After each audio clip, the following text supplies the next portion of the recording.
what this actually really means right now is defense attorney, former federal prosecutor Shan.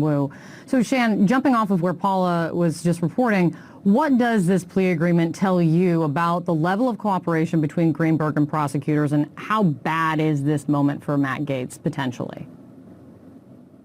It's potentially a devastating moment for Matt Gaetz. The plea agreement document itself is extensive, some 88 plus pages, and the factual predicate, as Paul alluded to, has the crucial point for Gaetz that there are other men involved, that Greenberg had procured these women for other men as well. And the cooperation deal, as you well know, has to be full and complete. It's what old saying is, there's no such thing as a little bit of cooperation. Would be like being a little bit pregnant.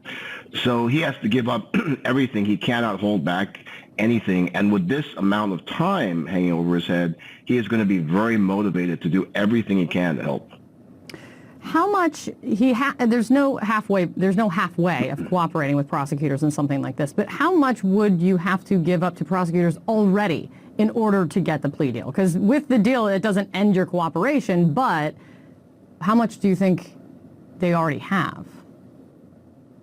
I think they already have a lot. They would not be giving him this deal if they hadn't fully vetted and corroborated what he is telling them. So by the time you reach this point in the process, they already know a lot. And not only that, the sentencing is likely to be deferred. Typically, you will defer that sentencing until the cooperation is completely done with, including possibly any testimony at trial.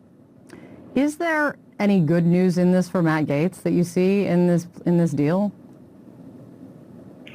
Not too much. I think the only silver lining in this cloud form is that he's not named in the factual predicate. And also, they don't mention any public officials. Sometimes they'll mention that if there's a hint of that. That could be for a couple of reasons, Kate. One, they're just being very careful, as they need to be, not to taint his reputation, Gaetz' reputation. And also, maybe it's possible Greenberg's not giving them that evidence on Gaetz. We just don't know that. But that is the good news for him, is there's no allusion to a public official, and of course, he's not named. But even if they had something damning on Gaetz, they wouldn't need to put public official in this deal at this point, right? Absolutely not. That's correct. In fact, it would be the wiser course to just stay silent on that until you're ready to go public with the charge.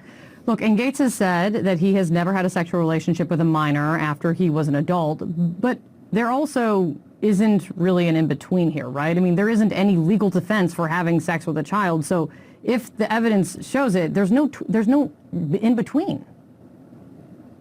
Exactly right. He has no choice. He has to deny that. There's absolutely no defense to having sex with a child. The only way out of that is for him to claim that it never happened. These other statements he's made kind of early on saying, oh, I was overly generous to women, maybe, was too nice to them. That might cut it with adult women. That's not going to work at all with a child. He has no choice on that but to deny that it happened. It is black and white on this. What you have pointed to victim testimony and how important of a role it will play here. Why is that? Well, Greenberg himself, like any cooperator, will carry some baggage if he goes to trial, and the jury may not like him very much. I mean, he's obviously done a lot of corrupt things, even besides the sexual trafficking. The victims, however, are different. And I think hopefully the Justice Department has learned from the debacle with Jeffrey Epstein that victims matter. They have a voice and they have to be paid attention to. If those women come forward, and hopefully they've already been contacted, that's going to be devastating for Gaetz as well as for Greenberg. They won't be able to overcome that, particularly if they have already located the woman who was a minor at the time. That's a box that he's just not going to be able to get out from. Wow. It's good to see you, Shan. Thank you very much. Coming up next.